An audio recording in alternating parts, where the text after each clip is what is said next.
En Propuesta Semanal tenemos una persona que es un invitado frecuente de este programa y también del Telematutino 11, justamente por sus conocimientos jurídicos, por su capacidad. Es un hombre que bien no termina de escribir un libro y ya tiene uno en la imprenta y otro en proceso.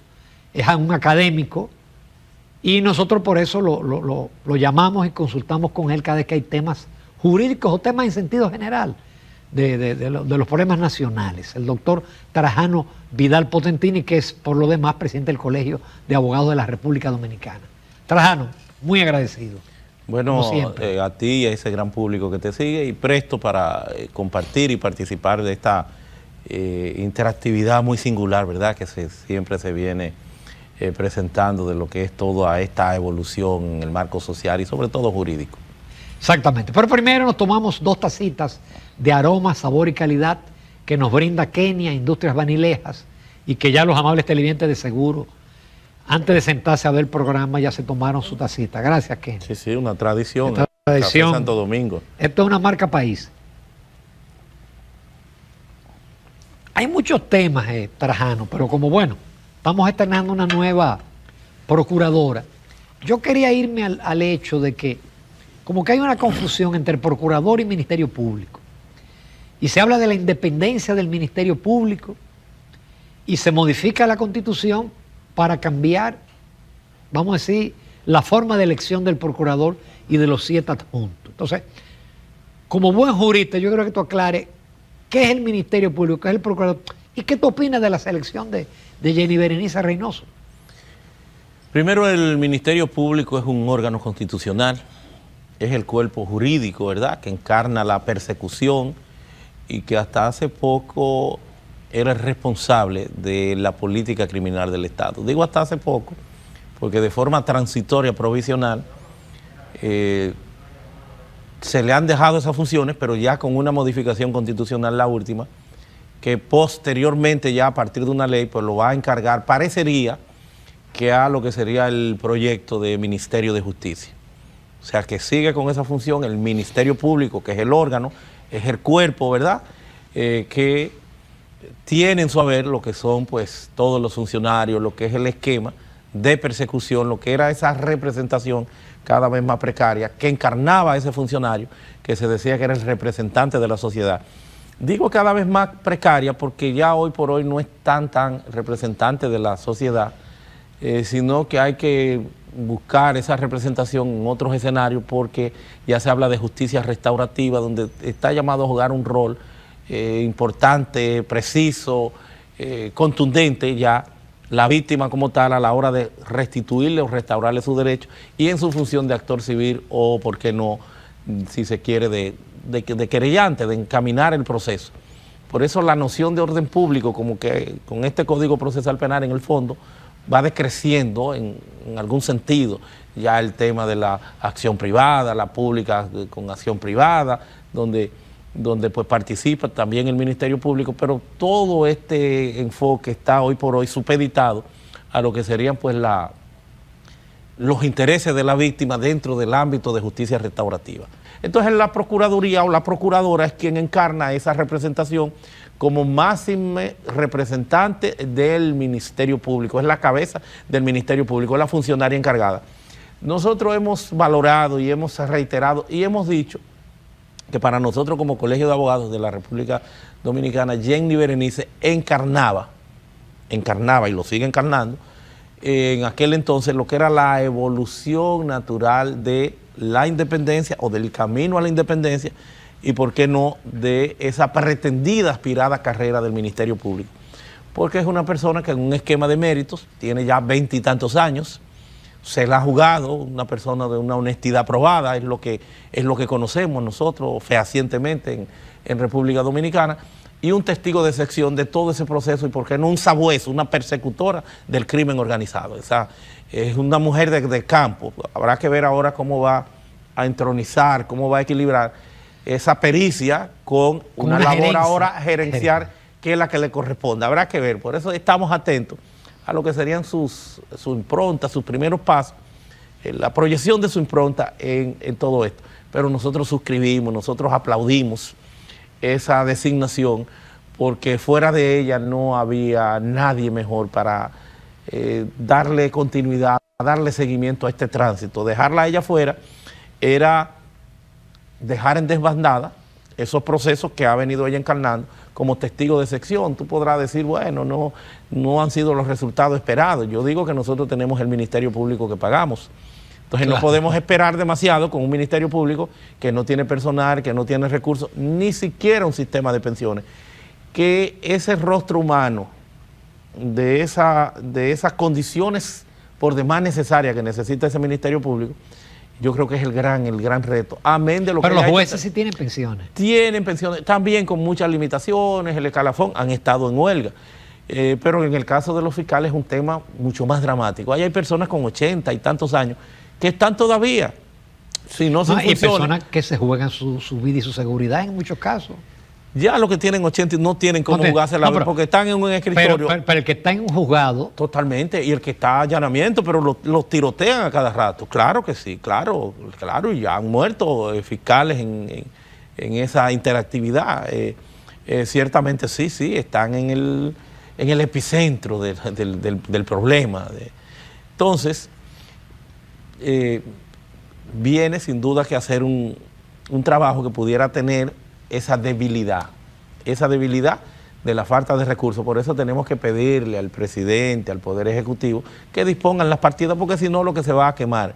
Por más que quiera hacer lo que va a hacer, lo que está a su alcance, va a tener de todas formas mejor desempeño que cualquiera, porque tiene la destreza, tiene la pericia, tiene el conocimiento, es un operativo en el campo de la persecución, una persona que sabe, como diría en buen dominicano, dónde el maco tiene la manteca, sabe dónde está la delincuencia, cómo opera la delincuencia y sabe cuál es la mecánica, incluso a nivel, diríamos que de la litigación para poder lograr algunas condenas. Ella cree mucho, porque en alguna forma pues tiene si se quiere, formación o el acopio de experiencia comparada que ha hecho de los norteamericanos. Por eso tiene que creer mucho en los acuerdos, porque eso en definitiva, sobre todo con tantas limitaciones, tiene sus resultados positivos. Sí. El que tú puedas descabezar no solamente una persona que le deje un acuerdo, sino la ringlera de delincuencial que hay detrás de esa persona, que tú tienes cómo llegar de forma objetiva a pruebas, a testimonios que tú de otra forma no vas a tener cómo acceder si no hay ese esquema, ese incentivo. Y ella delineó, yo participé de lo que fuera pues su toma de posesión, donde le hicieron también un merecido reconocimiento a doña Miriam, que dijo que no perdió ni ganó en su rendición de cuentas en aquel entonces, porque ciertamente doña Miriam pues tuvo limitaciones e hizo lo que estuvo a su alcance. Eso hay que reconocer. Y ella llegó con un nombre, como quiera, ya como juez. Sí, toda una vida, ya cansada. Bueno, estábamos nosotros cansados ya, imagínate doña Miriam, que ya, sí, fue mucho el sacrificio que hizo de todo ese tiempo. Tarajano, en esta semana un hecho que llamó la atención, y es que primero había un decreto estableciendo el ITV de las plataformas digitales que nadie lo supo. Eso lo intentó el gobierno de Danilo Medina, lo intentó este gobierno con la reforma fiscal y siempre ha tenido el rechazo. Pero de repente el día 3, si mi memoria no me falla, de este mes, se deroga, en un escueto decreto, se deroga el anterior, que era aplicar el ITV a las plataformas digitales. Claro, uno vio una noticia donde el presidente Trump dijo que los países que le aplicaran impuestos digitales a las empresas norteamericanas iban a tener su represalia con los aranceles. Pero yo quiero irme a la parte con el abogado, es decir, un decreto puede establecer un impuesto, porque ITV es un impuesto. Mira, aprovecho para resaltar pues a título de memoria histórica la lucha que como testigo de sección desde Fundación Justicia y Transparencia yo he venido librando por años. Tú hacías una referencia de que intentó Danilo. Ciertamente ese intento se planteó formalmente y eso nos llevó en el 2015, 2014 a radicar una acción de amparo preventiva. No sé si tú recordarás el tema de los $200 a las plataformas, en este caso a Amazon, a todas las ventas, y llevamos un amparo. y explicábamos que en modo alguno, por decreto, se puede imponer impuestos. Se pueden establecer impuestos. En este caso era un arancel, creo. Un arancel y también impuestos. Es un impuesto, pero también impuestos ya, impuestos internos. Y con el arancel, todavía más complicado, más difícil, porque nosotros somos signatarios de tratados y acuerdos internacionales, sobre todo el denominado llamado TLC, el TNCACTA, que impone con el tema del arroz, eso se sabía, el arroz por ahí no era puede, de lo que tenían las protecciones. Ojalá no nos venga algo por ahí. No tenemos cómo, aún se está planteando para proteger, no, es muy tarde para proteger. Debimos estar en condiciones durante los 20 y tantos años que nos dieron, porque eso lo asumió en una integración por adhesión Hipólito Mejía. Fue un tratado del que no éramos parte, sino que nos adherimos posteriormente, entonces no estuvimos en capacidad de discutir todos los aspectos de ese tratado de libre comercio.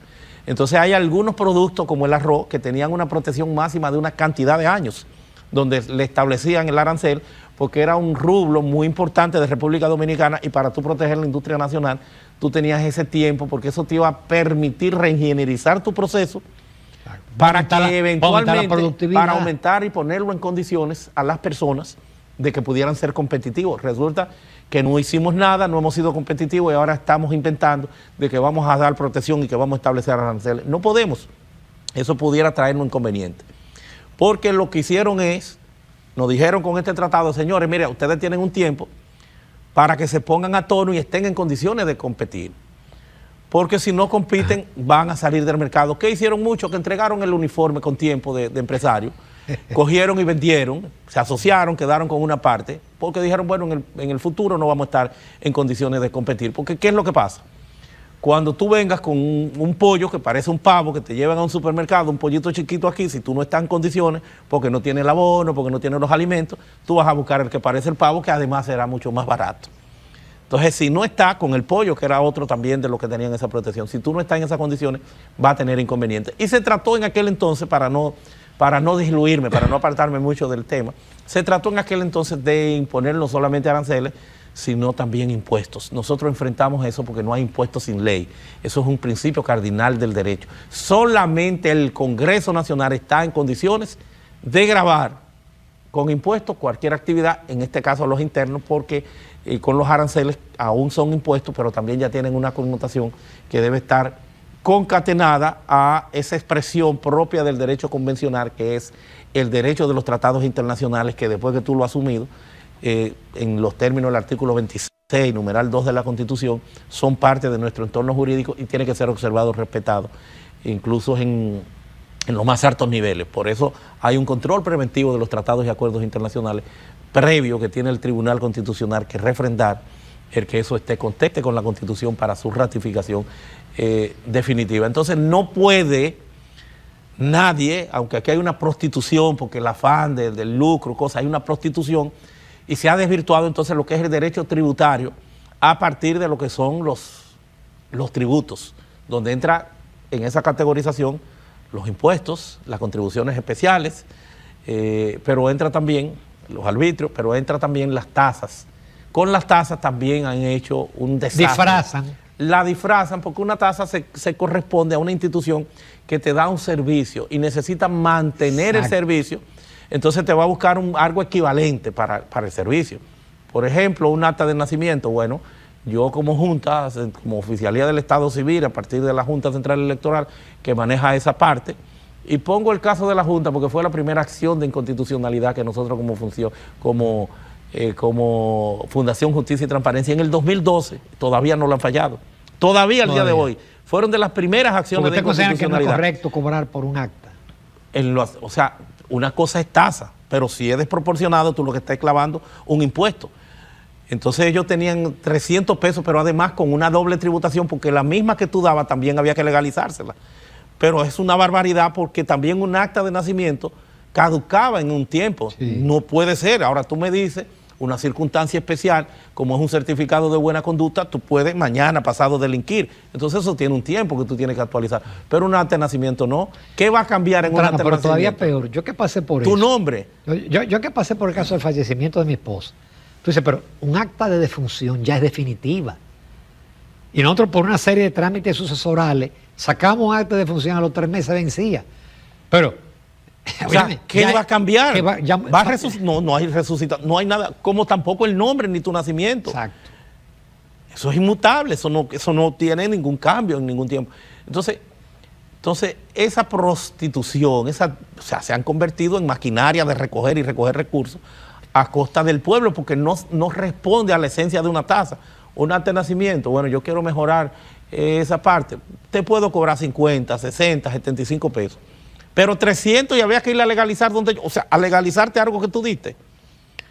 Entonces, esa fue la primera acción de inconstitucionalidad, porque pero no es solo en la Junta, en todos los lugares donde tienen la posibilidad de establecer tasas, también se le va la mano. Bueno, por ejemplo, el que le vende al Estado, que tiene que presentar certificaciones, la TCS cobra 300 pesos para decir que tú estás al día en el pago de la seguridad social.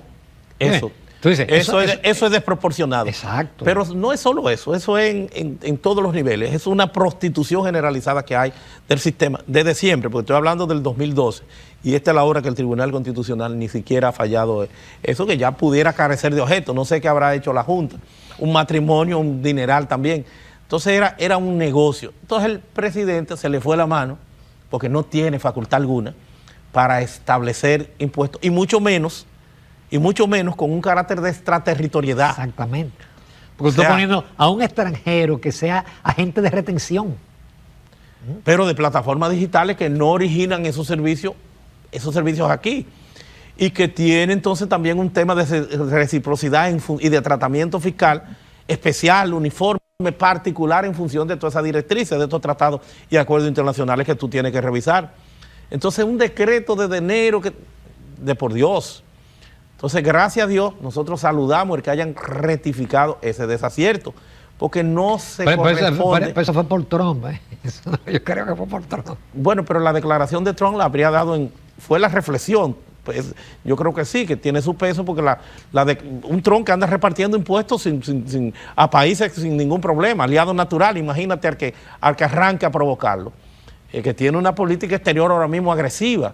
Países que no lo están imagínate cuál iba a ser el escenario, el inconveniente, el problema de unos impuestos, además ilegal, inconstitucional, porque no se corresponden ni tiene el presidente la facultad por decreto de establecerlo. Amén del desacierto que supone tú hablar de algo más allá de tus funciones, tus facultades, extraterritorialidad, no solo el que no responde a la constitucionalidad y a ese principio, a esa máxima del derecho. No hay impuesto sin ley. El impuesto tiene que estar precedido de un principio de legalidad, tiene que estar establecido en una capacidad, una facultad indelegable del Congreso Nacional, que es el único que puede establecer. Balaguer lo hizo, pero no existía la Fundación Justicia y Transparencia. Porque Balaguer en el 91 impuso una reforma fiscal a base de decreto. Balaguer era Balaguer, un estadista, y no había ese desarrollo. Claro que sí, muchas barbaridades, como también muchas cosas positivas. El gran estadista, yo diría, de tradición. La historia se lo ha reconocido. Trajano, nos vamos a comerciales. Las conversaciones interesantes. El tiempo vuela, pero tenemos todavía muchos temas de interés con el doctor Trajano Vidal Potentini. Continuamos con el doctor Trajano Vidal Potentini, un brillante, un eminente jurista y es presidente del Colegio de Abogados de la República Dominicana. Tú hablaste marginalmente de tratados y de cosas. Entonces ahora, uno viendo lo que está haciendo Trump, bueno, hay un tratado de libre comercio, el NAFTA, entre Estados Unidos, Canadá y México. Fue modificado en su gestión y se convirtió en el TEMEX, pero él está poniendo aranceles. Entonces uno dice, pero eso lo permite el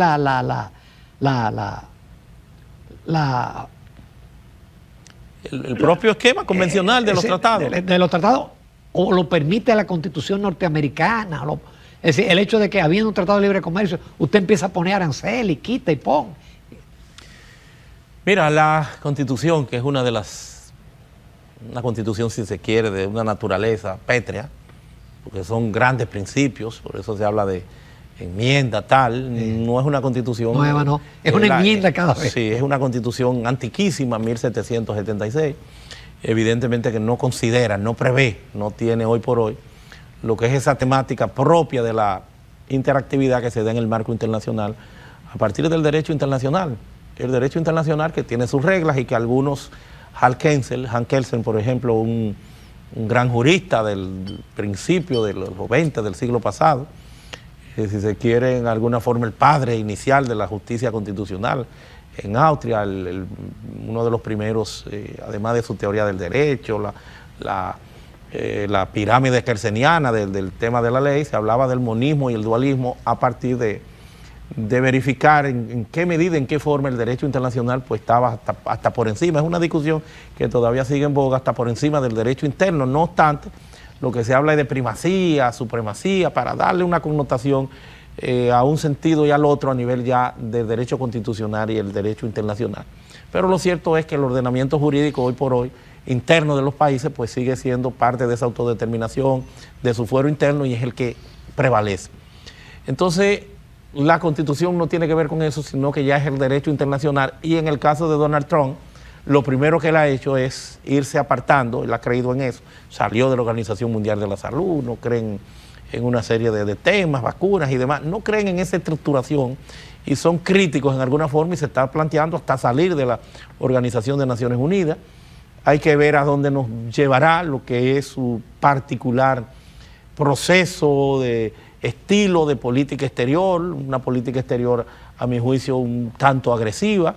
Principalmente frente a sus aliados. De choque frente a sus aliados. Habrá que ver cuáles son los escenarios que a nivel geopolítico esto va a generar. Si no, tendríamos una China, sobre todo China. Rusia no está en condiciones de aprovechar mucho, pero China, que es la gran potencia emergente por el entorno económico, su tamaño, en la forma que ha ido también creciendo, la posibilidad de producción y lo que representa hoy por hoy China con esa, diríamos, un sexto o un séptimo por ciento, yo diría que un sexto de la población mundial, 1.400 y tantos millones de habitantes, y la gran potencia hoy, cómo pudiera aprovechar estos inconvenientes que se presentan a partir de estos tratados, la imposición de estos aranceles, que en esa lucha pudiera salir Estados Unidos más perjudicado que beneficiado. En el caso de México y el mismo Canadá,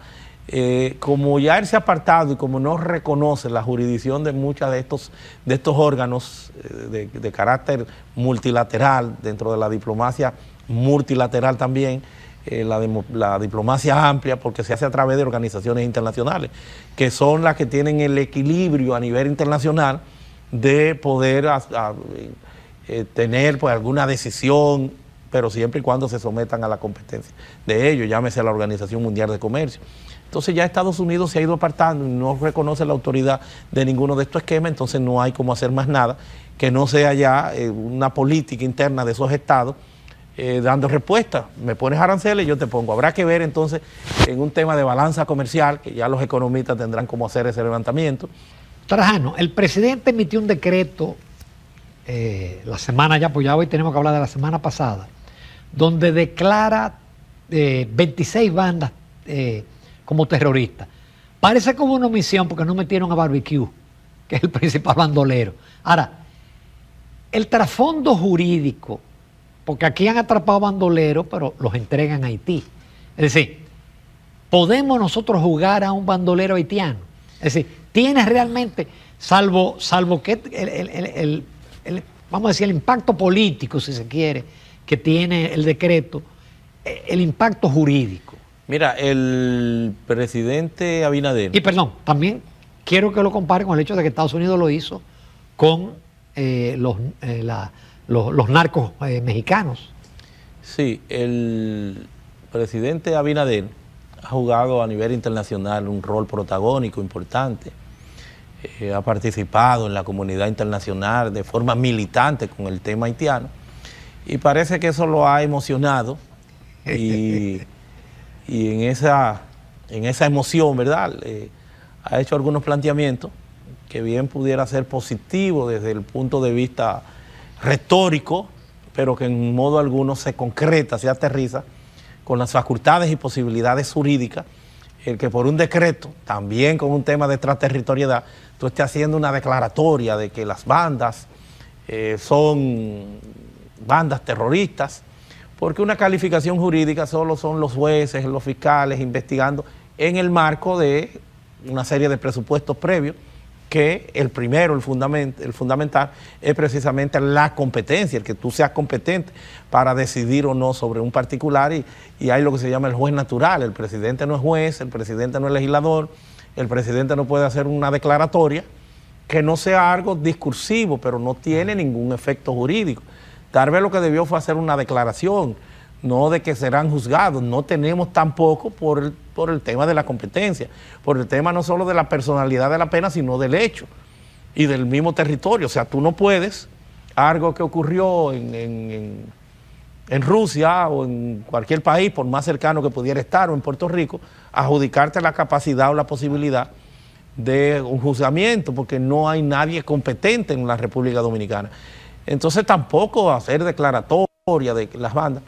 Parece que el presidente, en el orden geopolítico, hay algunos esquemas, pero diferenciados, que no se parecen a lo que pudiera estar planteando, pero parece que eso es lo que ha llevado a la confusión. Pero en el caso de Estados Unidos, ¿qué? Estados Unidos tiene varios esquemas para esa declaratoria de... Si hay leyes que lo amparan. Hay leyes, por ejemplo, la ley Magnitsky, sí, en honor a un abogado que fue objeto, Sergei Magnitsky, fue objeto de una prisión de prácticamente una década, lo torturan, y eso levantó la indignación de la tortura. Pues un mártir, aguantó de todo, hasta que murió, producto de toda esa barbarie, de toda esa tortura, y eso como que levantó la conciencia a nivel internacional. Entonces 2 senadores, McCarthy y otro senador, establecieron ese proceso para que se aprobara la ley Magnitsky en honor a ese, que inicialmente estaba orientada más que todo al tema de los derechos humanos, pero le fueron adicionando, y ellos, a partir de ese fundamento, en razón de la posibilidad de, no penal, no de persecución, porque lo que pasa en otros sitios, los jueces, es otra cosa, sino establecer sanciones de privilegios, aspectos propios del Estado norteamericano, como lo es el cancelarte la visa, como lo es el que ninguna empresa norteamericana puede negociar contigo. Entonces, sanciones en el orden migratorio y demás, y entonces a partir de allá hacen la declaratoria, algunos también como banda terrorista. Eso es en función de leyes internas que hay en los Estados Unidos para ellos entronizar, para ellos desarrollar esto. Nunca un decreto. O sea, esa declaratoria es en función de un mecanismo en la Casa de Trump, en un listado para la observación, en un listado para el no darle ningún beneficio de naturaleza, por ejemplo, migratorio, que eso es parte de Estados Unidos, esa es su facultad interna. Entonces, tú dices, mira, en función de tal o cual situación, de esta ley, de este fundamento, esa banda yo la meto en esta lista negra, la meto en esta alerta, y como tales, lo mismo, no pueden tener acceso al tema migratorio como gobierno, doy las instrucciones, y eso aparece en todas las pantallas de los cónsules y demás.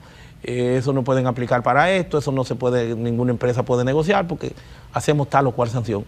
Pero eso es diferente al planteamiento que el presidente, posiblemente imbuido de la mejor intención, eso en el orden retórico, discursivo, tiene un efecto importante, es una presión para esa hermana nación que está oprimida, que está bajo el secuestro de todas estas bandas, y yo creo que cualquier declaratoria pues es importante.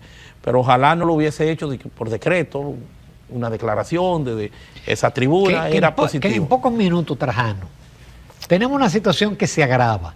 Aparentemente Trump no va a meter dinero en Haití, pero los haitianos ya le quitaron el TPS, la temporalidad que disfrutaban también los cubanos y los venezolanos, y hay como 500,000 de haitianos que podrían ser deportados a partir de agosto. Eso agrava la situación en Haití, pero también agrava la nuestra. Entonces, estamos en tiempo de retórica.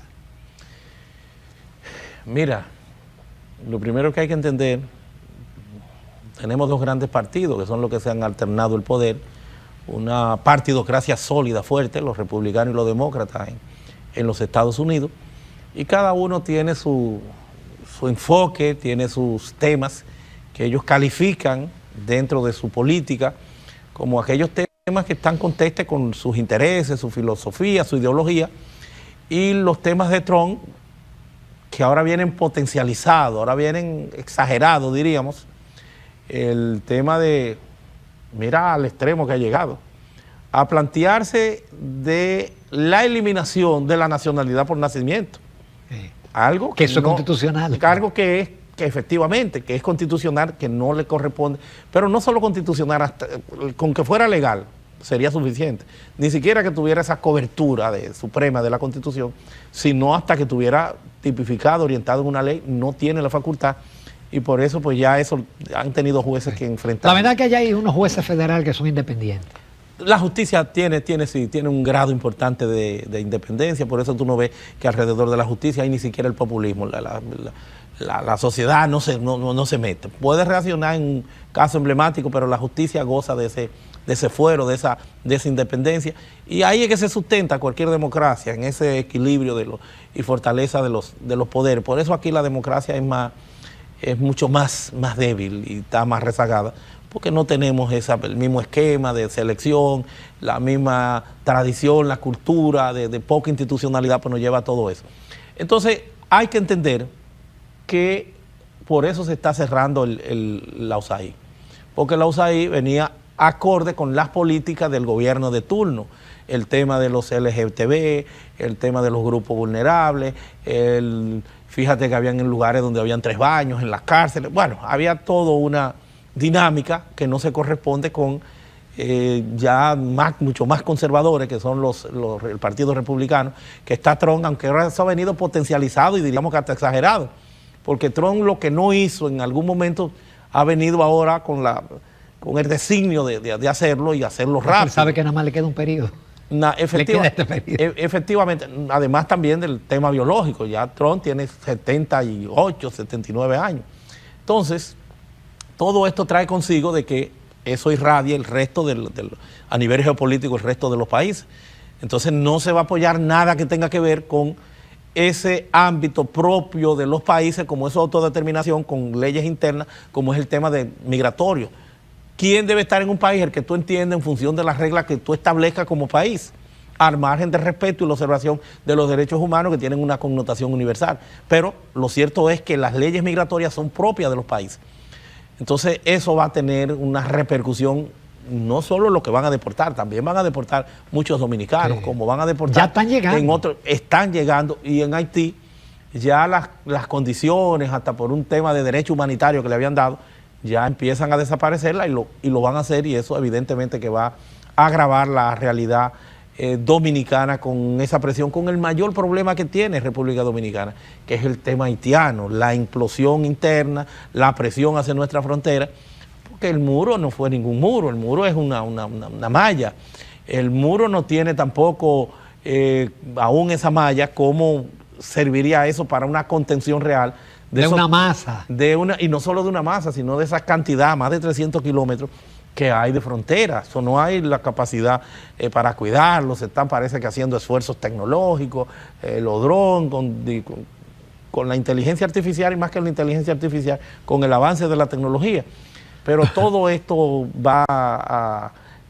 tiene que haber una política particular, especial, del tratamiento del tema haitiano de cara a lo que es ese enfoque que tiene Trump en su política exterior, y que va a tener un impacto República Dominicana, Haití, doblemente República Dominicana, el de Haití, el interno aquí, y hay que prepararse para eso. Tarjano, como siempre, tus entrevistas son cátedras. Interesantísimo todos los temas que hemos tratado, porque hasta nos metimos en la geopolítica. Así es, así es. Muchísimas gracias, Tarjano Vidal Potentini. Continuamos, amables televidentes, con Propuesta Semanal.